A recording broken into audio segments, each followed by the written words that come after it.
누군가를 속으로 깎아내린 적이 있다. 대놓고 말하지는 않았다. 표정도 바꾸지 않았다. 하지만 마음속에서는 이미 그 사람을 한 줄 아래에 세워놓았다. 그리고 그 순간 묘하게 편안해졌다. 그 편안함이 어디서 왔는지는 생각하지 않았다. 그냥 좋았다. 아무도 모르는 일이었고 누구에게도 피해를 주지 않았다. 적어도 그렇게 믿었다. 인간은 남을 낮출수록 자신의 위치가 올라간다고 착각한다. 쇼펜하우어가 남긴 말이다. 처음 이 문장을 만났을 때 불편했다. 불편한 이유를 찾으려 했지만 찾기 전에 먼저 떠오르는 장면들이 있었다. 회의실에서, 식탁에서, 오래된 친구 앞에서 입 밖으로 꺼내지 않았을 뿐 분명히 했던 일들이 있었다. 그 문장은 설명하지 않았다. 판단하지도 않았다. 그냥 툭 놓여 있었다. 그래서 더 오래 남았다. 비교는 의식하지 못하는 사이에 일어난다. 누군가를 만나면 가장 먼저 하는 일이 있다. 이름을 확인하거나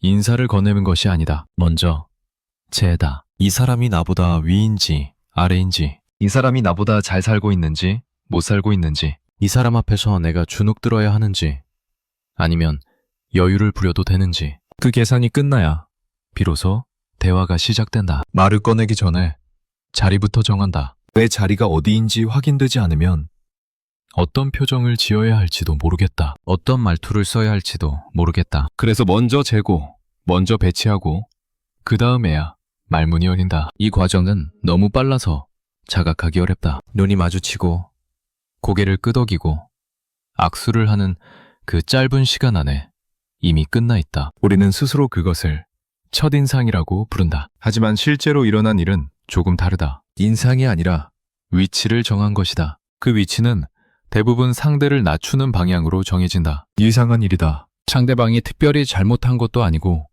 나에게 해를 끼친 것도 아니다. 그런데도 마음은 자연스럽게 그를 한 칸 아래에 둔다. 그래야 편하다. 그래야 숨통이 트인다. 왜 그런 걸까? 상대를 올려두면 매가 작아진다. 상대를 같은 자리에 두면 긴장이 풀리지 않는다. 그래서 조금이라도 아래에 두어야 마음이 놓인다. 한 뼘이라도 내가 높은 곳에 있어야 비로소 숨을 쉴 수 있다. 물론 이 모든 일은 머릿속에서만 벌어진다. 상대방은 알지 못한다. 누가 누구를 어디에 세워두었는지, 누가 누구를 몇 층 아래로 내렸는지, 그건 철저히 나만의 작업이고 나만의 무대다. 그래서 죄책감도 없다. 아무도 다치지 않았으니까 그렇게 생각한다. 하지만 정말 아무도 다치지 않았을까? 상대방은 모른다. 내가 그를 어디에 두었는지 눈치채지 못한다. 표정도, 말투도, 행동도 평소와 같았으니까. 하지만 그 순간 나는 이미 달라져 있었다. 그를 대하는 태도가,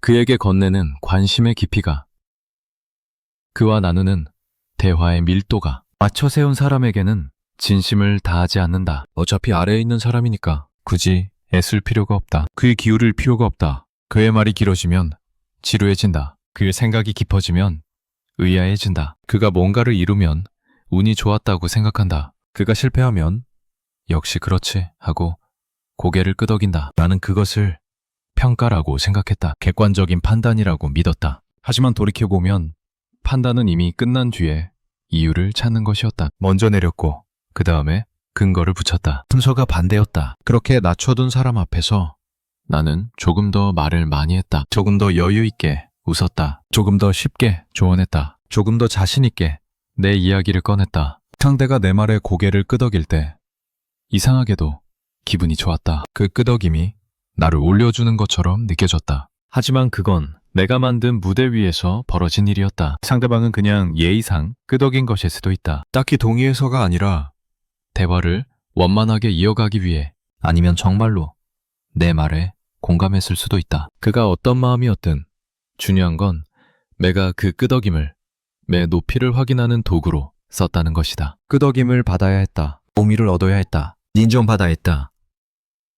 왜였을까? 누군가를 낮추는 일은 눈에 보이지 않는다. 손가락으로 밀어내리는 것이 아니다. 목소리를 높여서 제압하는 것도 아니다. 표정 하나 바꾸지 않고도 충분히 할 수 있다. 침묵 속에서, 미소 뒤에서, 고개를 끄덕이는 그 순간에도 마음속에서 그를 몇 층 아래로 보낸다. 그리고 그 순간 나는 상대적으로 높아진 것처럼 느낀다. 실제로 높아진 게 아니다. 내 능력이 갑자기 좋아진 것도 아니고 내 성취가 늘어난 것도 아니다. 달라진 건 아무것도 없다. 그냥 머릿속에서 상대를 한 칸 내렸을 뿐이다. 그런데도 기분은 달라진다. 뭔가 올라간 것 같은 착각이 밀려온다. 그래서 쇼펜하우어는 그것을 착각이라고 불렀다. 착각에는 특징이 있다. 당사자는 그것이 착각인 줄 모른다. 진짜라고 믿는다. 내가 정말 그만큼의 사람이라고.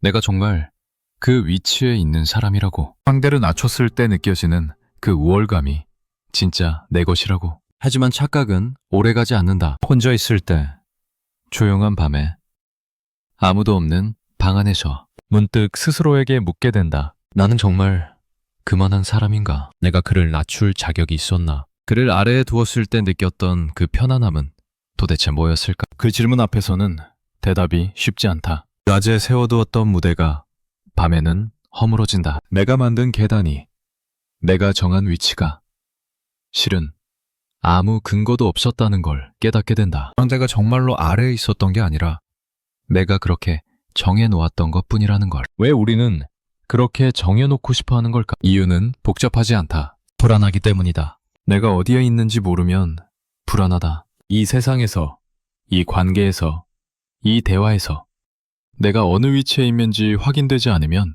불안하다. 그래서 기준점이 필요하다. 그리고 가장 쉬운 기준점은 타인이다. 타인을 아래에 두면 내가 위에 있다는 감각이 생긴다. 그 감각은 일시적이지만 강렬하다. 마치 발밑에 단단한 땅이 생긴 것처럼 느껴진다. 흔들리지 않을 것 같고 미끄러지지 않을 것 같다. 적어도 그 순간만큼은. 하지만 그 땅은 실제로 존재하지 않는다. 상대를 내렸다고 해서 내가 정말 올라가는 게 아니다. 아무리 많은 사람을 아래에 세워두어도 내 발밑은 그대로다. 변한 건 아무것도 없다. 그냥 머릿속에서 숫자를 조작했을 뿐이다. 어쩌면 우리는 평생 그 조작을 반복하는지도 모른다. 만나는 사람마다 위치를 정한다. 스치는 사람마다 등급을 매긴다. 그렇게 수많은 사람을 아래에 세워두고 그 위에 나를 올려놓는다. 하지만 쌓아 올린 것은 사람이 아니라 착각이다. 그래서 그 탑은 금방 무너지면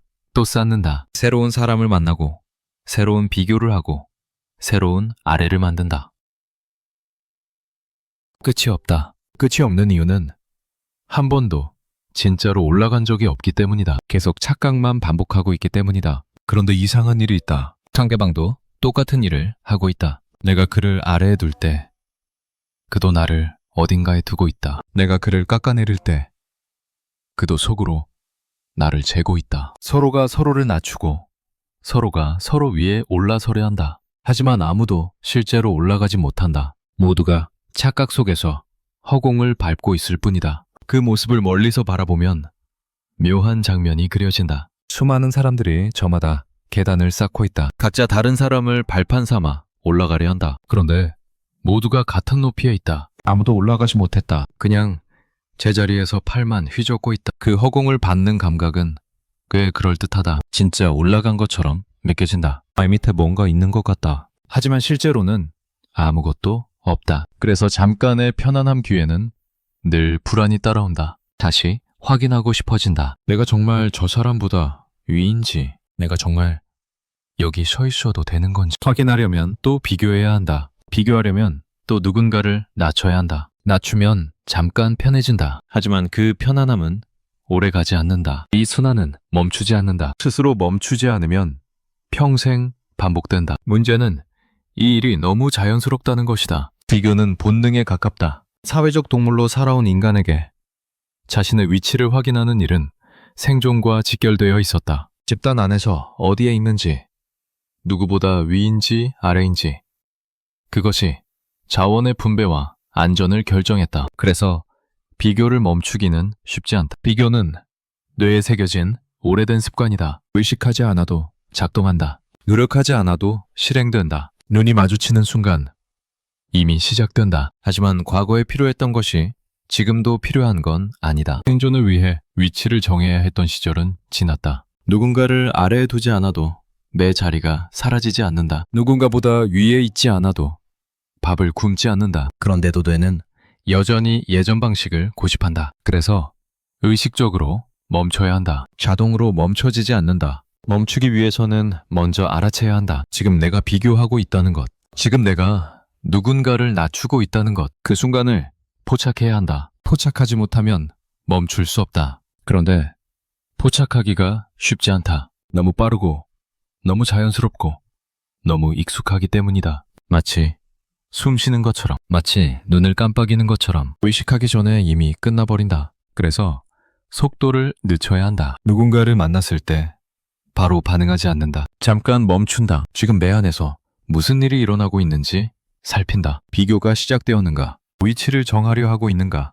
상대를 어딘가에 세우려 하고 있는가? 그렇게 스스로를 지켜보는 일이 첫 번째다. 알아챘다면 그 다음은 묻는 것이다. 왜 낮추려 하는가? 그를 아래에 두면 내가 무엇을 얻는가? 그를 낮추면 내 삶이 어떻게 달라지는가? 실제로 달라지는 것이 있는가? 대부분의 경우 답은 없다이다. 상대를 내린다고 내 능력이 늘지 않는다. 상대를 깎아내린다고 내 성취가 커지지 않는다. 그냥 기분이 잠깐 나아질 뿐이다. 그리고 그 기분은 금방 사라진다. 남는 건 아무것도 없다. 오히려 무언가를 잃는다. 그 사람을 제대로 볼 기회를 잃는다. 그 사람에게서 배울 기회를 잃는다. 그 사람과 진짜로 연결될 기회를 잃는다. 낮추는 순간 우리는 그를 아래에 있는 사람으로만 본다. 그의 깊이를, 그의 이야기를, 그의 고유함을 보지 못한다. 이미 등급이 정해졌으니까, 이미 자리가 매겨졌으니까 그렇게 우리는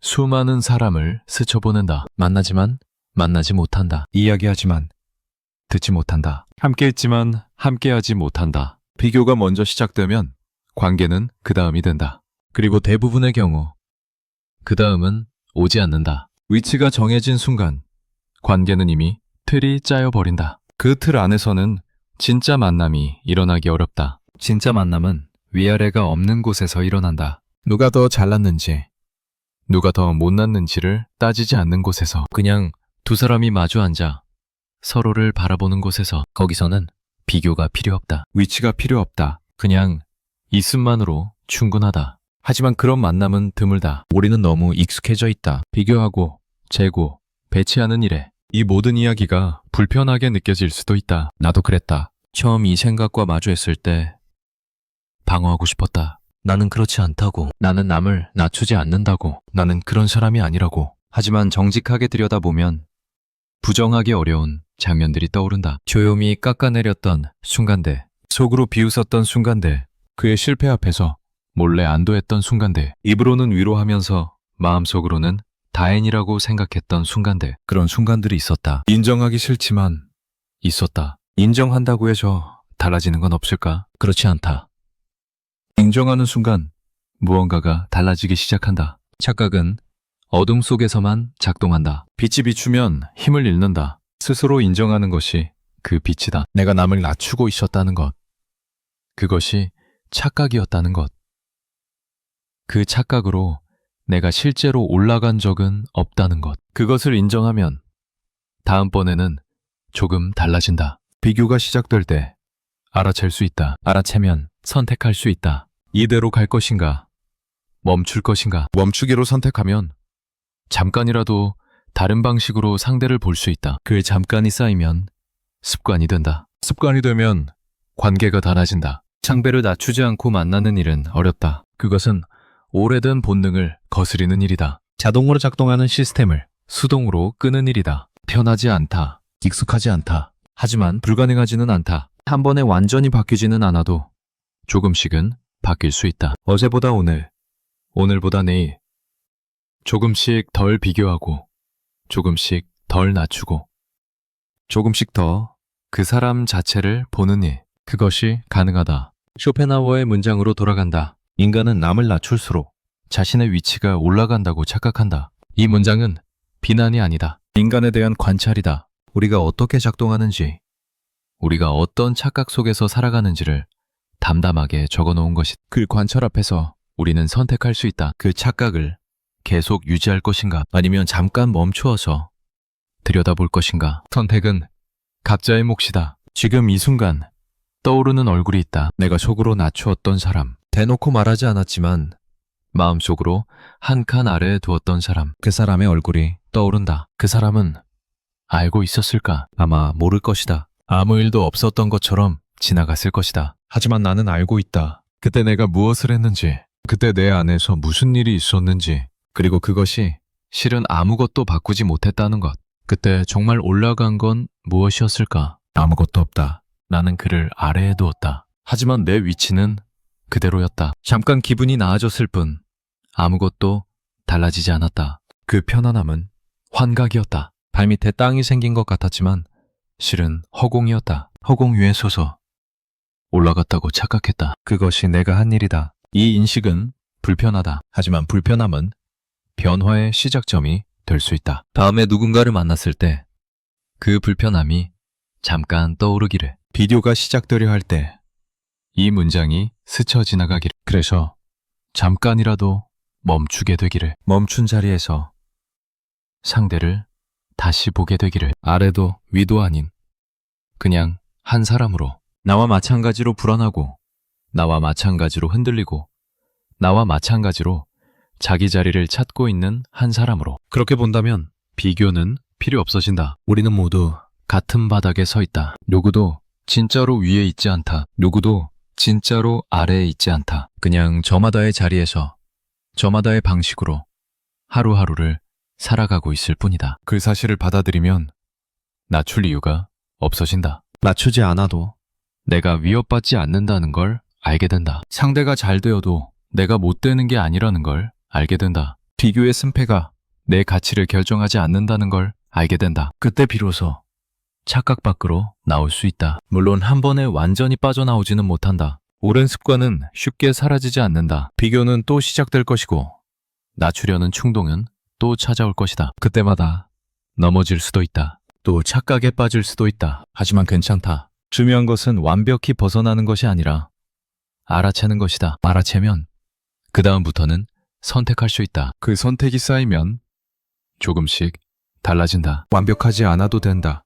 조금씩, 천천히. 이 글이 끝나도 비교는 멈추지 않을 것이다. 내일도 누군가를 만나고, 내일도 무의식적으로 잴 것이다. 그것이 인간이다. 그것이 우리다. 하지만 이제는 조금 다르다. 적어도 한 문장을 알게 되었다. 그 문장이 비교가 시작될 때 떠오를 수 있다. 떠오르면 잠깐 멈출 수 있다. 멈추면 다르게 선택할 수 있다. 그것으로 충분하다. 큰 변화는 작은 멈춤에서 시작된다. 쇼펜하우어는 인간의 어리석음을 비난하려 한 것이 아니다. 그는 우리가 어떻게 작동하는지 보여주려 했다. 우리가 어떤 착각 속에 갇혀 있는지, 그 착각이 어떻게 반복되는지, 그 관찰을 통해 우리 스스로 깨어날 수 있도록. 깨어남은 판단에서 오지 않는다. 이해에서 온다. 나 자신을 이해하고, 인간을 이해하고, 그 이해 위에서 조금 다르게 살아가기로 선택하는 것.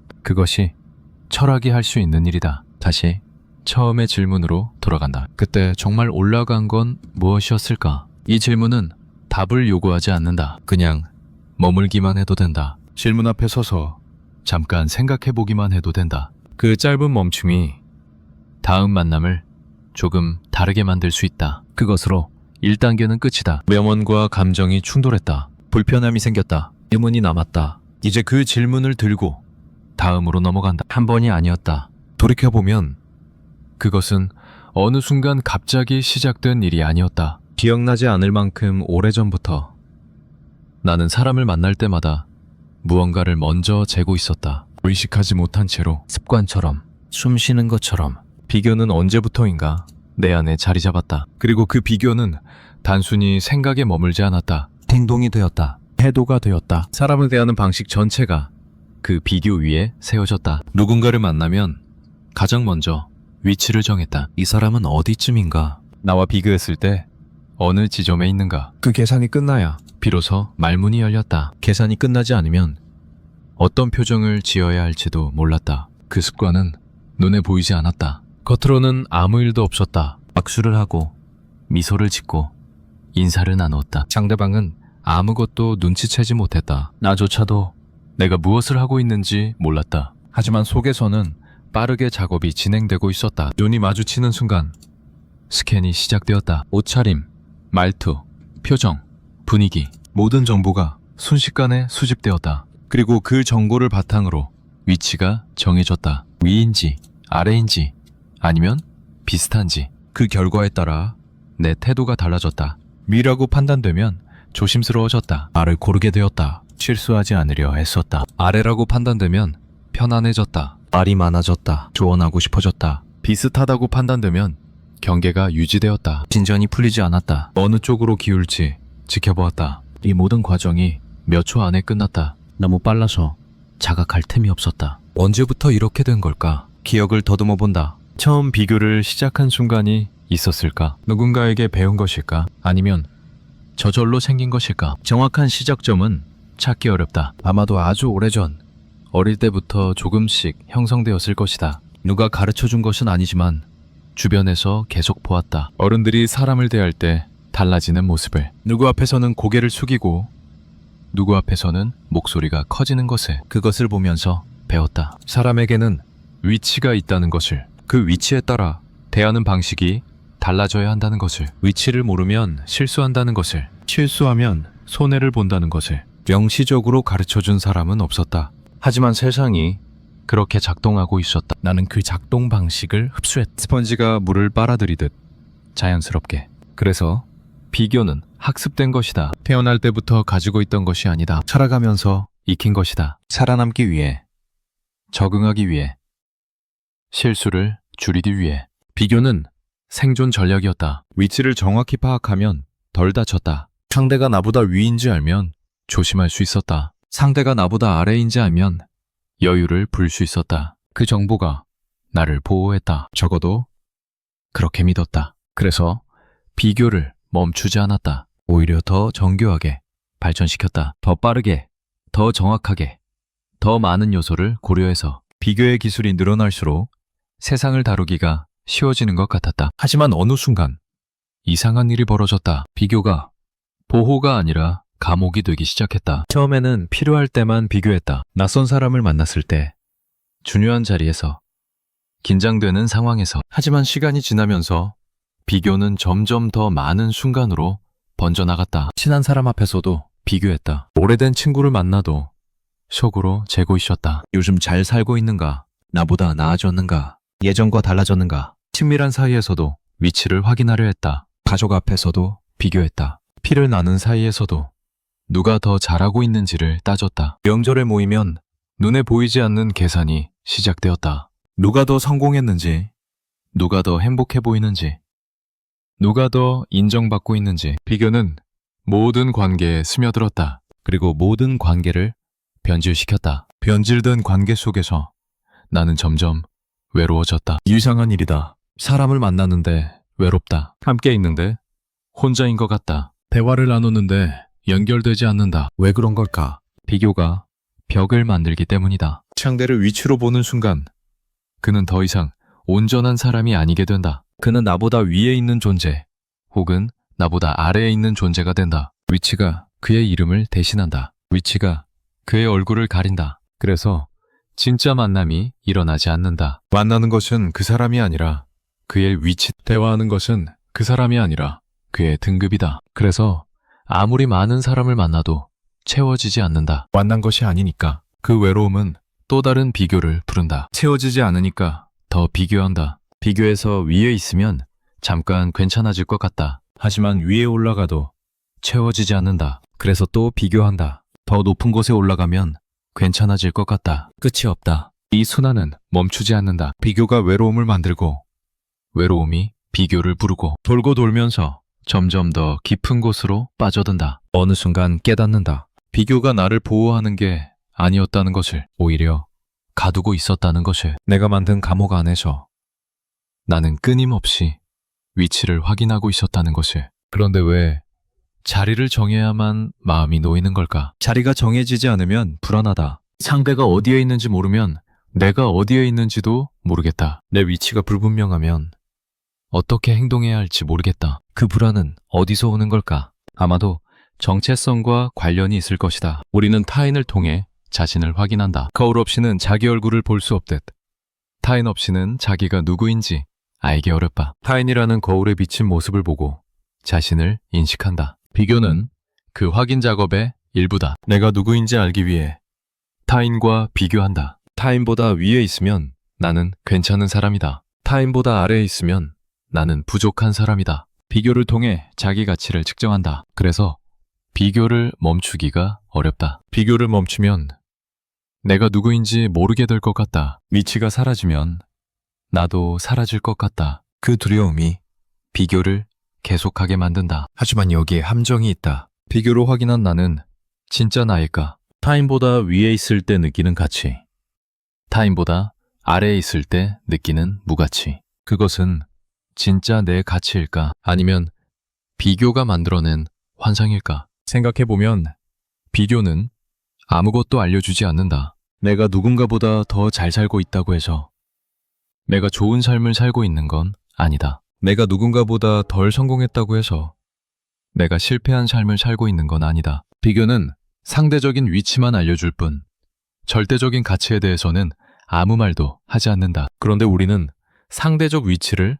절대적 가치로 착각한다. 위에 있으면 가치 있고 아래에 있으면 가치 없다고. 하지만 그것은 착각이다. 위치와 가치는 다른 것이다. 이 착각이 비교를 멈추지 못하게 만든다. 위치가 가치라고 믿으니까 위치를 확인해야 한다. 확인해야 안심이 된다. 안심되면 또 확인하고 싶어진다. 그래서 매 순간 비교한다. 하지만 아무리 확인해도 안심은 오래가지 않는다. 위치는 고정된 게 아니니까. 어제 위에 있었어도 오늘은 달라질 수 있다. 그래서 계속 확인해야 한다. 계속 비교해야 한다. 잠시도 쉬지 못한다. 이것이 비교의 본질이다. 한 번으로 끝나지 않는다. 끊임없이 반복된다. 확인하고, 안심하고, 불안해지고, 다시 확인한다. 이 순환이 멈추지 않는다. 그래서 비교는 습관이 된다. 습관이 된 비교는 통제하기 어렵다. 통제하기 어려운 습관에는 특징이 있다. 자동으로 작동한다. 의식하지 않아도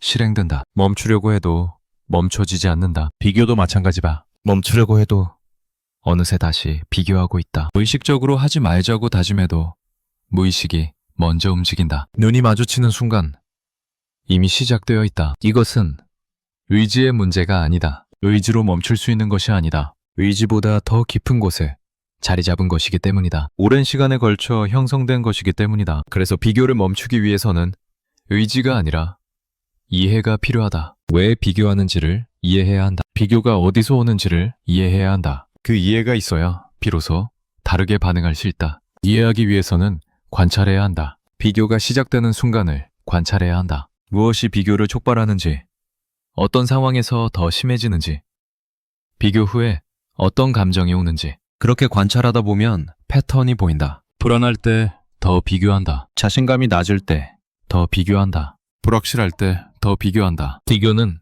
불안에 대한 반응이다. 불안을 줄이려는 시도다. 하지만 역설적이게도 비교는 불안을 줄이지 않는다. 잠깐 안심될 뿐 곧 다시 불안해진다. 그래서 또 비교한다. 불안과 비교는 서로를 강화한다. 이 구조를 보는 것이 중요하다. 비교 자체를 없애려 하면 실패한다. 불안이 남아있는 한 비교는 계속될 테니까. 대신 불안과 비교의 관계를 보면 다른 접근이 가능해진다. 불안은 왜 생기는 걸까? 여러 가지 이유가 있겠지만 핵심은 하나다. 자신이 충분하지 않다는 느낌, 내가 부족하다는 느낌, 내가 모자라다는 느낌, 있는 그대로의 나로는 안 된다는 느낌. 그 느낌이 불안을 만든다. 불안을 피하기 위해 비교한다. 비교해서 위에 있으면 부족하지 않은 것 같다. 적어도 저 사람보다는 낫다는 것이 확인되니까. 하지만 그 확인은 일시적이다. 곧 다시 부족한 느낌이 찾아온다. 그러면 또 비교해야 한다. 또 확인해야 한다.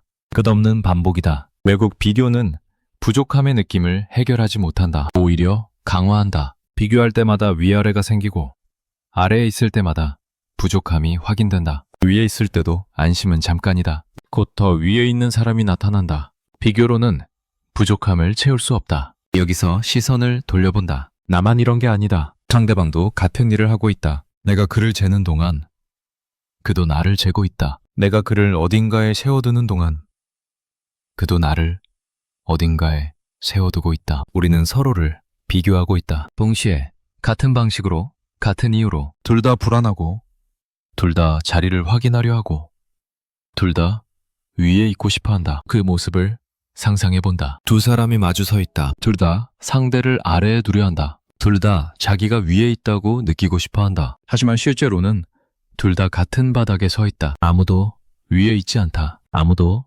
아래에 있지 않다. 그냥 서로를 향해 보이지 않는 줄다리기를 하고 있을 뿐이다. 그 줄다리기에서 이기는 사람은 없다. 이 사실을 알면 묘한 일이 벌어진다. 경쟁하던 긴장이 풀린다. 상대도 나와 같다는 것을 알면 적대감이 줄어든다. 그도 불안하고, 그도 자리를 찾고 있고, 그도 충분하지 않다고 느끼고 있다. 나만 그런 게 아니었다. 그 인식은 연민을 부른다. 상대를 낮추려던 마음이 누그러진다. 그를 아래에 두지 않아도 될 것 같다. 그도 나처럼 힘들었구나. 그도 나처럼 애쓰고 있었구나. 물론 그렇다고 해서 비교가 완전히 사라지지는 않는다. 습관은 쉽게 없어지지 않으니까. 하지만 비교가 시작될 때 그 인식이 떠오르면 강도가 줄어든다. 상대를 낮추려는 힘이 약해진다. 이것은 위로가 아니다. 상대도 힘드니까 괜찮다는 말이 아니다. 모두가 똑같이 비교하니까 정상이라는 말도 아니다. 다만 구조를 보자는 것이다. 비교는 개인의 문제가 아니라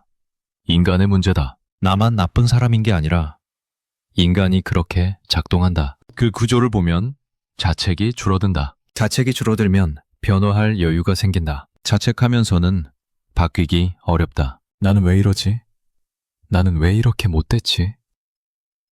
그렇게 자신을 채찍질하면 오히려 움츠러든다. 움츠러들면 더 불안해진다. 불안해지면 더 그래서 자책 대신 이해가 필요하다. 인간이 왜 비교하는지, 비교가 어디서 오는지, 비교와 불안이 어떻게 연결되어 있는지, 그 구조를 이해하면 자신을 조금 덜 탓하게 된다. 덜 탓하면 여유가 생긴다. 여유가 있어야 다르게 행동할 수 있다. 다르게 행동한다는 것은 비교를 멈춘다는 뜻이 아니다. 비교는 멈추기 어렵다. 자동으로 작동하니까, 의지로 통제되지 않으니까. 다르게 행동한다는 것은 비교가 시작된 후에 다르게 반응한다는 뜻이다. 비교가 시작되면 알아챈다. 아, 지금 비교하고 있구나. 알아채면 잠깐 멈춘다. 멈추면 선택할 수 있다. 이배로 상대를 낮출 것인가?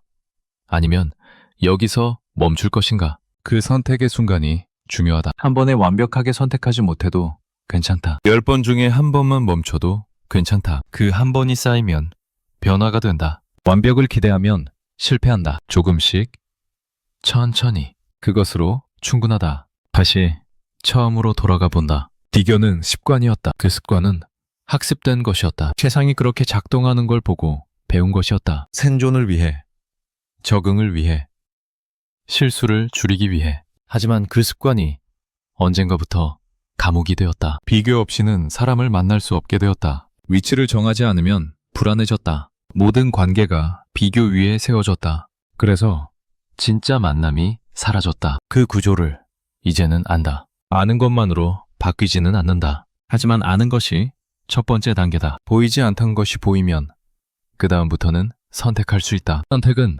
무거운 것이 아니다. 거창한 결심이 필요하지 않다. 삶 전체를 바꾸겠다는 다짐도 필요 없다. 그냥 다음 만남에서 비교가 시작될 때 잠깐 알아채는 것, 그것으로 시작한다. 알아채면 숨을 한 번 쉰다. 그리고 상대를 다시 본다. 위치가 아니라 사람을, 등급이 아니라 얼굴을, 그 사람이 지금 무슨 말을 하고 있는지, 어떤 표정을 짓고 있는지, 무엇을 느끼고 있는지. 그렇게 보면 다르게 보인다. 아래에 있다고 생각했던 사람이 다르게 보인다. 깊이가 보인다. 이야기가 보인다. 비교가 가렸던 것들이 하나씩 드러난다. 물론 매번 그렇게 되지는 않는다. 비교가 너무 빨라서 알아채기도 전에 끝나버리는 경우가 많다. 하지만 가끔은 된다. 가끔이라도 되면 그 경험이 쌓인다. 경험이 쌓이면 감각이 생긴다. 비교하지 않고 사람을 만나는 감각, 위치를 정하지 않고 대화하는 감각. 그 감각은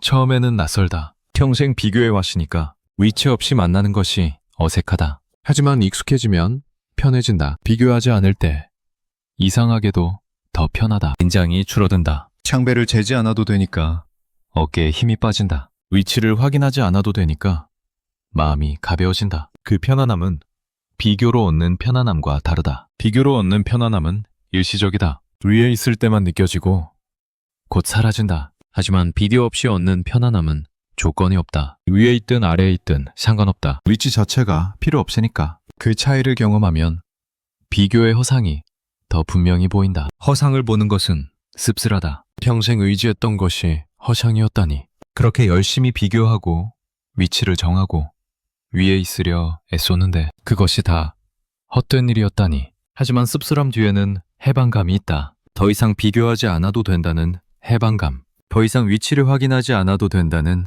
해방감. 물론 완전히 벗어나지는 못한다. 습관은 남아있으니까. 하지만 그 무게가 줄어든다. 조금 더 가볍게 살 수 있다. 조금 더 자유롭게 사람을 만날 수 있다. 조금 더 여유 있게 관계를 맺을 수 있다. 그 조금의 차이가 삶을 다르게 만든다. 일상에서 그것은 어떻게 나타날까? 예를 들어 오랜만에 누군가를 만난다고 해보자. 예전이라면 먼저 재기 시작했을 것이다. 이 사람 요즘 어떻게 지내나? 나보다 잘 살고 있나? 무슨 일을 하고 있나? 그 정보를 바탕으로 위치를 정하고 그에 맞는 태도를 취했을 것이다. 하지만 이제는 조금 다르다. 만나기 전에 잠깐 멈춘다. 비교하려는 마음이 올라오는 것을 알아챈다. 알아채고 나서 의식적으로 내려놓는다. 완전히 내려놓지는 못해도 조금은 내려놓는다. 그리고 만난다. 재지 않고 만난다. 위치를 정하지 않고 만난다. 그 사람이 어떻게 지내는지를 경쟁의 재료로 삼지 않고 그냥 궁금해한다. 진심으로 궁금해한다. 그러면 대화가 달라진다. 그런데도 그것을 느낀다. 재지 않는 시선을, 판단하지 않는 태도를. 그러면 상대도 조금 열린다. 담어가 줄어든다. 진짜 이야기가 나온다. 그것이 비교 없는 만남의 시작이다. 물론 항상 그렇게 되지는 않는다. 상대가 먼저 비교할 수도 있다. 상대가 먼저 위치를 정하려 할 수도 있다. 그럴 때 끌려가기 쉽다. 상대가 나를 아래에 두야면 나도 모르게 방어하게 된다. 방어하면 비교가 시작된다. 그것도 괜찮다. 끌려갔다고 해서 실패한 게 아니다. 알아채면 된다. 아, 지금 끌려갔구나. 지금 비교하고 있구나. 알아채면 다시 선택할 수 있다. 그 반복이 연습이다. 연습이 쌓이면 익숙해진다. 익숙해지면 덜 끌려간다. 완전히 안 끌려가는 것은 아마 불가능하다. 하지만 덜 끌려가는 것은 가능하다. 그것으로 충분하다. 여기서 한 걸음 더 들어가 본다. 비교가 줄어들면 무엇이 남을까? 위치를 정하지 않으면 상대는 어떻게 보일까? 처음에는 막막하다. 위치 없이 사람을 보는 게 익숙하지 않다. 뭔가를 재야 할 것 같은데 재지 않으면 어떻게 해야 할지 모르겠다. 하지만 잠깐만 견디면 다른 것이 보이기 시작한다. 그 사람의 피곤함이 보인다. 그 사람의 걱정이 보인다. 그 사람이 지금 무슨 생각을 하고 있는지, 무엇이 마음에 걸리는지, 위치에 가려져 있던 것들이 드러난다. 그러면 관계가 달라진다. 위아래가 없으니까 경쟁이 사라진다. 경쟁이 사라지니까 연결이 가능해진다. 같은 높이에서, 같은 바닥에서 두 사람이 마주본다. 그것이 진짜 만남이다. 진짜 만남은 드물다. 평생 몇 번 있을까? 위치 없이, 비교 없이 온전히 서로를 보는 만남. 그런 만남은 흔하지 않다. 하지만 불가능하지는 않다. 가끔은 일어난다. 그리고 한 번 일어나면 잊히지 않는다. 그 감각이 남는다. 비교 없이도 사람을 만날 수 있다는 감각. 위치 없이도 관계할 수 있다는 감각. 그 감각을 기억하면 다음 만남이 달라진다. 완벽하게 비교 없이 만나지는 못해도 조금은 덜 비교하게 된다. 조금 덜 재게 된다. 조금 더 사람을 보게 된다. 그 조금의 변화가 쌓인다. 이제 질문 하나만 남는다. 왜 자리를 정해야만 마음이 놓였던 걸까? 이 질문에 대한 답은 이미 여러 번 스쳤다. 불안해서, 부족하다고 느껴서, 내가 누구인지 확인하고 싶어서. 하지만 이 질문은 답을 요구하는 게 아니다. 질문 앞에 서서 잠깐 머무는 것이 중요하다. 왜 그랬을까? 왜 자리가 필요했을까? 왜 위치가 정해져야 숨을 쉴 수 있었을까? 그 질문 앞에 서면 뭔가가 보인다. 평생 얼마나 불안했는지, 평생 얼마나 자리를 찾아 헤맸는지, 평생 얼마나 비교에 기대어 살았는지. 그것을 보면 씁쓸하다. 하지만 동시에 이해가 된다. 이해는 용서와 비슷하다. 자신을 이해하면 자신을 조금 용서하게 된다. 왜 그랬는지 알면 탓하는 마음이 줄어든다. 그럴 수밖에 없었구나. 그렇게 배웠으니까, 그렇게 살아왔으니까. 용서는 끝이 아니다. 시작이다. 용서한 자리에서 다른 선택이 가능해진다. 자책에 갇혀 있을 때는 보이지 않던 길이 보인다. 비교하지 않아도 된다는 가능성이 위치 없이도 살 수 있다는 가능성이, 그 가능성을 본 사람은 다르게 살 수 있다. 2단계가 끝나간다. 반복되는 태도의 구조를 보았다. 비교가 어디서 오는지, 왜 멈추기 어려운지, 어떻게 작동하는지, 개인의 문제가 아니라 인간의 문제라는 것을, 상대도 같은 일을 하고 있다는 것을, 이 이해가 있으면 다음 단계로 갈 수 있다. 개인을 넘어서 인간 전체를 본다.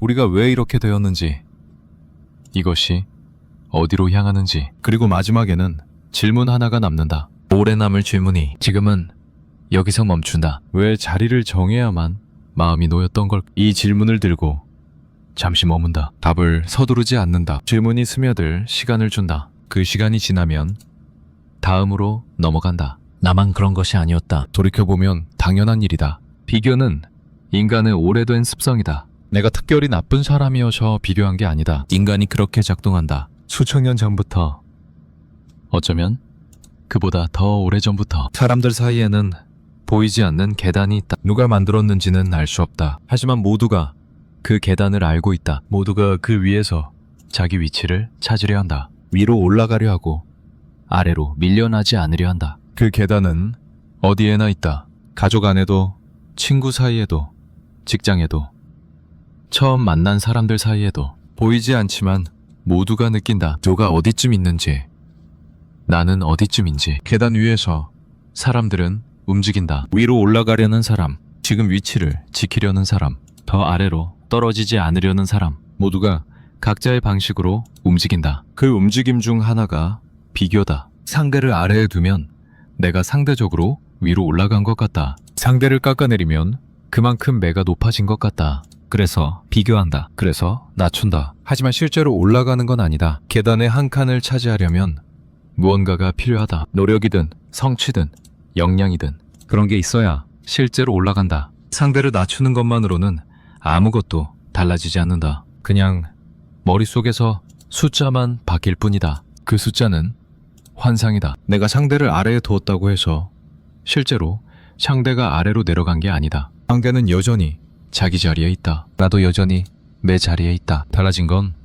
아무것도 없다. 하지만 느낌은 다르다. 머릿속에서 상대를 한 칸 내렸을 때 뭔가 올라간 것 같은 느낌이 든다. 발밑이 단단해진 것 같다. 숨통이 트이는 것 같다. 그 느낌은 진짜다. 착각이 만들어낸 것이지만 느낌 자체는 진짜다. 그래서 착각을 멈추기 어렵다. 효과가 있는 것처럼 느껴지니까. 실제로는 아무것도 안 바뀌었는데 기분은 나아지니까. 기분이 나아지면 다시 한다. 다음에 또 불안해지면 또 누군가를 낮춘다. 낮추면 또 나아진다. 그래서 반복한다. 반복하다 보면 습관이 된다. 습관이 되면 자동으로 한다. 이것이 인간이 작동하는 방식이다. 나만 그런 게 아니다. 옆에 있는 사람도 그렇다. 맞은편에 있는 사람도 그렇다. 모두가 각자의 머릿속에서 보이지 않는 계단을 세우고 그 위에서 위치를 조정하고 있다. 서로가 서로를 낮추고 있다. 누구는 나를 아래에 두고 나는 다른 누군가를 아래에 둔다. 그 사람은 또 다른 누군가를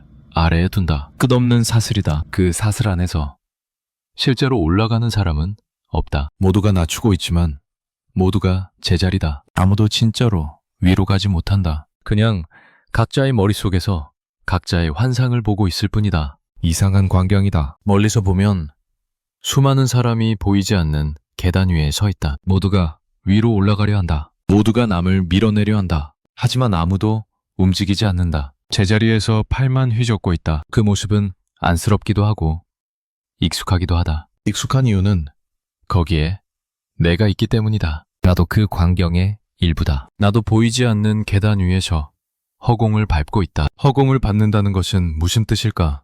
발밑에 아무것도 없다는 뜻이다. 서 있는 것 같지만 실은 서 있지 않다. 올라간 것 같지만 실은 올라가지 않았다. 비교로 얻은 높이는 허공이다. 상대를 내려서 만든 높이는 실체가 없다. 내가 실제로 뭔가를 이룬 게 아니니까. 내가 실제로 성장한 게 아니니까. 그냥 머릿속에서 조작했을 뿐이니까. 그래서 그 높이는 불안정하다. 잠깐 서 있다가 금방 흔들린다. 흔들리면 다시 확인해야 한다. 확인하려면 또 비교해야 한다. 또 누군가를 낮춰야 한다. 끝이 없다. 끝이 없는 일을 평생 반복한다. 만나는 사람마다 비교한다. 스치는 사람마다 위치를 정한다. 수많은 사람을 아래에 세우고 그 위에 내가 서 있다고 착각한다. 하지만 그 사람들 위에 내가 정말 서 있는 걸까? 눈을 감고 상상해본다. 내가 아래에 두었던 사람들이 있다. 속으로 깎아내렸던 사람들. 마음속에서 한 칸 아래에 세워두었던 사람들. 그 사람들이 층층이 쌓여 있다고 치자 그 위에 내가 올라서 있는가? 상상해보면 알 수 있다. 그들은 아무 데도 없다. 층층이 쌓여 있지 않다. 그냥 각자의 삶에서 각자의 하루를 살고 있다. 내가 그들을 어디에 두었든 그것은 오직 내 머릿속에서만 일어난 일이다. 그들은 내 발판이 된 적이 없다. 발판이 되려면 실제로 밟혀야 한다. 하지만 그들은 밟히지 않았다. 내가 그들을 낮추었다는 것을 그들은 모른다. 알았다 해도 그것이 그들의 삶을 바꾸지 않는다. 바뀐 것은 오직 나뿐이다. 그들을 낮추면서 나는 잠깐 편해졌다. 그들을 아래에 두면서 나는 잠깐 안심했다. 하지만 그것은 내 안에서만 일어난 일이다. 현실에서는 아무것도 달라지지 않았다. 그래서 착각이다. 착각은 혼자만의 게임이다. 상대는 그 게임에 참여하지 않는다. 상대는 그 게임이 있는지도 모른다. 나 혼자 게임을 하고 나 혼자 점수를 매기고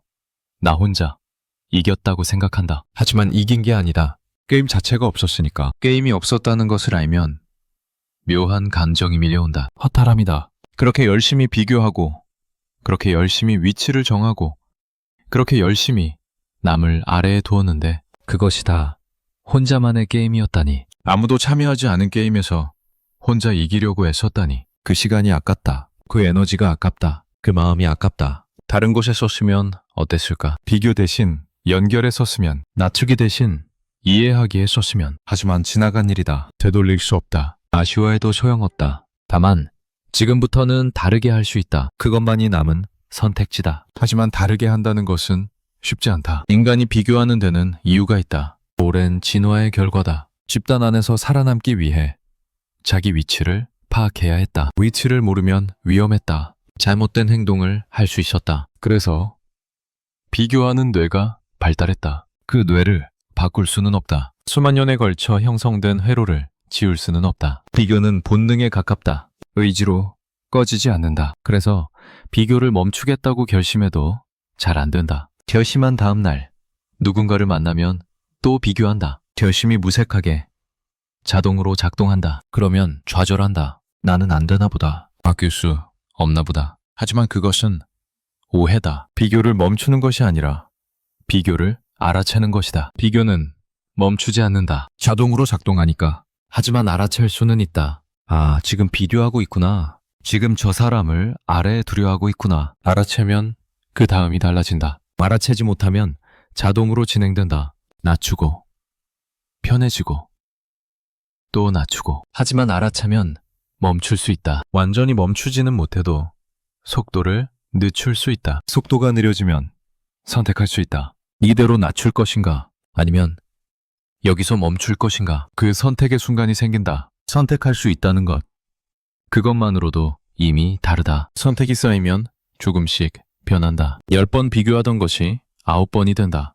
9번이 8번이 된다. 완전히 사라지지는 않지만 줄어든다. 줄어들면 관계가 달라진다. 비교가 줄어든 만큼 상대를 더 볼 수 있다. 위치가 아니라 사람을, 등급이 아니라 얼굴을, 그 사람이 무슨 말을 하는지, 무엇을 느끼는지. 그렇게 보면 연결이 가능해진다. 비교는 벽을 만든다. 위아래가 생기면 그 사이에 거리가 생긴다. 하지만 비교가 줄어들면 벽이 낮아진다. 낮아진 벽 너머로 상대가 보인다. 그때 진짜 만남이 시작된다. 진짜 만남은 드물다. 평생 몇 번이나 있을까? 비교 없이, 위치 없이 두 사람이 온전히 마주하는 순간. 그런 순간은 흔하지 않다. 하지만 한 번이라도 경험하면 안다. 비교로 얻는 것보다 훨씬 크다는 것을. 누군가를 낮춰서 느끼는 우월감보다 누군가와 연결되어 느끼는 충만함이 훨씬 깊다는 것을. 그 경험이 있으면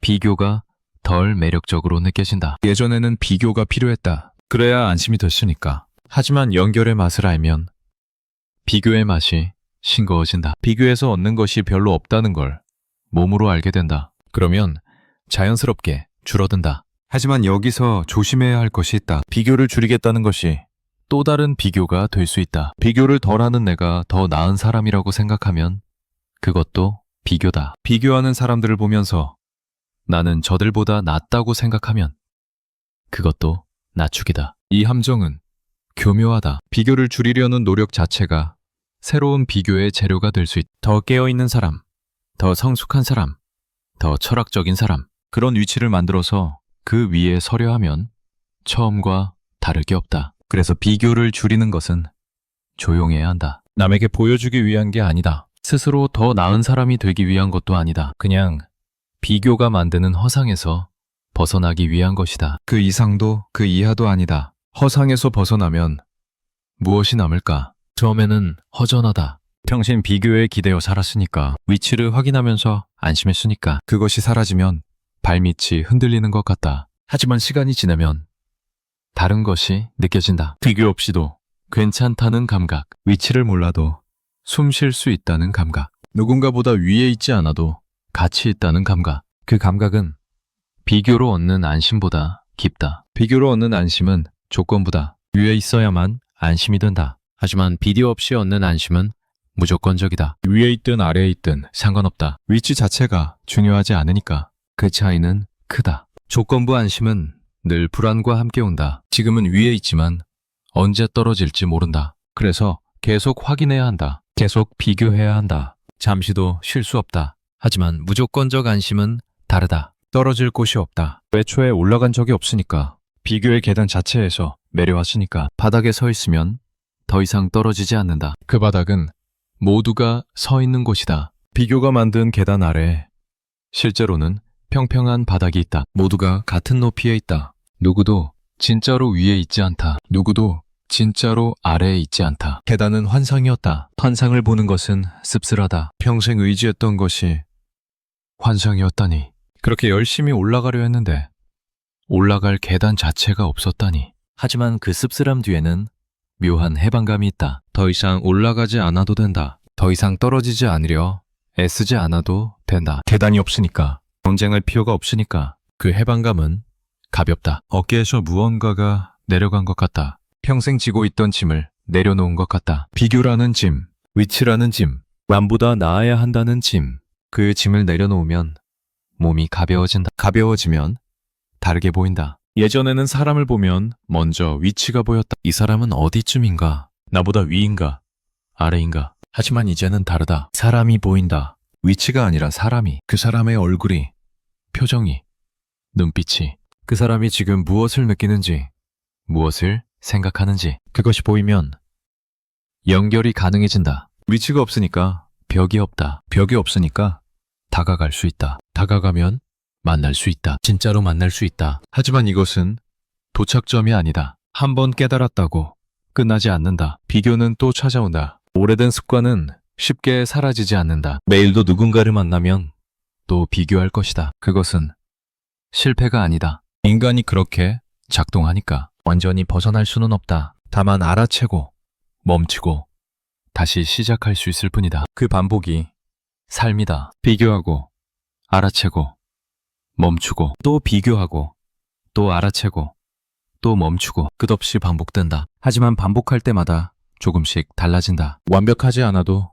괜찮다. 조금씩 달라지는 것으로 충분하다. 이 긴 이야기가 끝나간다. 처음에 쇼펜하우어의 문장으로 시작했다. 인간은 남을 낮출수록 자신의 위치가 올라간다고 착각한다. 이 문장은 비난이 아니었다. 관찰이었다. 인간이 어떻게 작동하는지에 대한 담담한 관찰. 그 관찰 앞에서 우리는 스스로를 돌아보았다. 나도 그랬다는 것. 남을 낮추었다는 것. 그래서 잠깐 편해졌다는 것. 하지만 실제로 올라간 적은 없다는 것. 그 인식이 불편했다. 하지만 불편함 뒤에는 이해가 왔다. 왜 그랬는지 이해했다. 풀어내서.